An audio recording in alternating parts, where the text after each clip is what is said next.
கங்கையின் பெருமை அளவிட முடியாதது என எல்லோருக்கும் வடதிசையை புகழ்ந்து கொண்டிருந்த பொழுது காவிரி வந்தது. வடதிசை பொறுமையையும் தென்திசை சிறுமையையும் போக்கி என்றது சேந்தன் திவாகரம். சோழ நாட்டை பொன்கொழிக்கும் நாடாக மாற்றி பொன்னி எனும் பெயர் பெற்றது.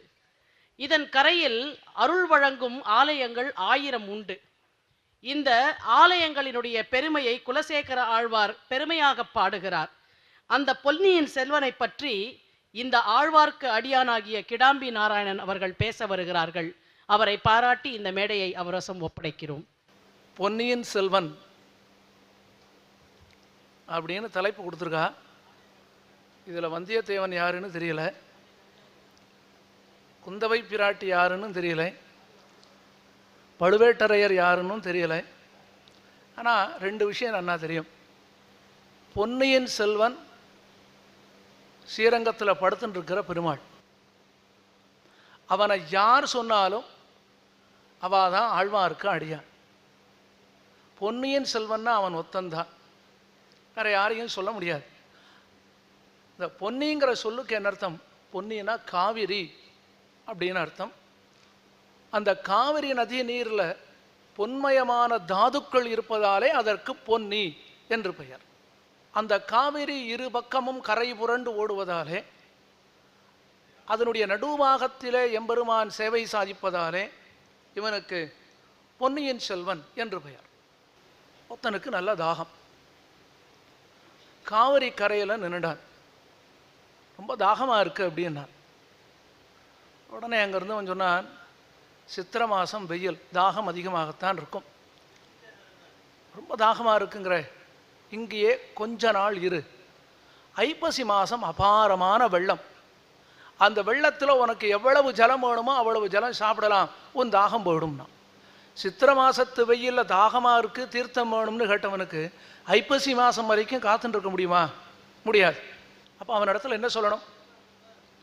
தாகமாக இருக்குன்னா அவன் கையை பிடிச்சி கூட்டின்னு போகணும். அந்த காவிரி படுகையில் பார்த்தா நிறைய மடுக்கள் இருக்கும். அந்த மடுக்களில் ஜலம் தேங்கி இருக்கும். உனக்கு தாகமாக இருக்குன்னு சொன்னியா, இதில் ஜலம் இருக்கா, இந்த ஜலத்தை சாப்பிடு, உன் தாகம் தீந்துடும்னு சொன்னால் நம்மகிட்ட கேட்டவன் இவர் சரியாகத்தான் சொன்னார்னு புரிஞ்சப்பன். இல்லைன்னு சொன்னால் ஆரஸ்புரம் எப்படி போகணுன்னு கேட்டால், இங்கேருந்து கவுண்டன்பாளையம் போயிட்டோம், அங்கேருந்து பீளமேடு போய் அப்படியே திரும்பி வந்துவிட ஆரஸ்புரம் வந்துவிடலான்னு சொல்கிறத போல், நமக்கு எங்கே போகணுமோ அங்கே போகிறதுக்கு சுலபமான பாதை வேணும். நமக்கு சம்சாரம் என்பது அபாரமான தாகத்தை கொடுக்கக்கூடிய வெயில் பிரதேசம். இதில் தாகம் அதிகமாக இருக்குது.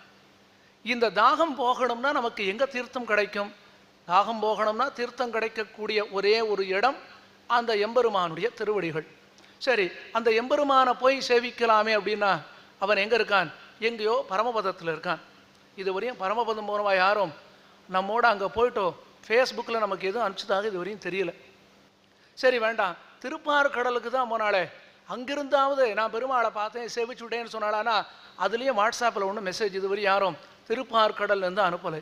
அப்போ இந்த பெருமாளை எங்கே சேவிக்கலாம்னு தேடிண்டே போனோம். அந்த காவிரி படுகையில் மடுக்கள் இருக்கு இல்லையா, அந்த மடுக்களில் இருந்த ஜலம் நம்ம தாகத்தை போக்கடிச்சது இல்லையா, அதே போல் அந்த எம்பெருமானும் ஒவ்வொரு திவ்ய தேசத்துலேயும் நமக்காக காத்துருக்கான்.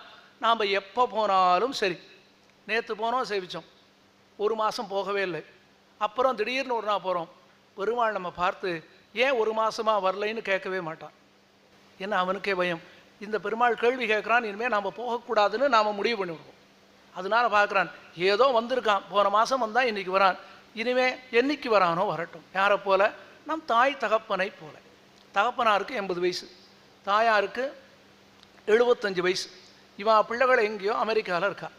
யாரோ சொல்கிறார், உங்கள் பிள்ளை இந்தியாவுக்கு வந்திருக்கான்னு. அப்படியா? வருவன். ஏன்னா இங்கேருந்து நன்னா படிச்சுட்டு ஒத்தனா போனான்.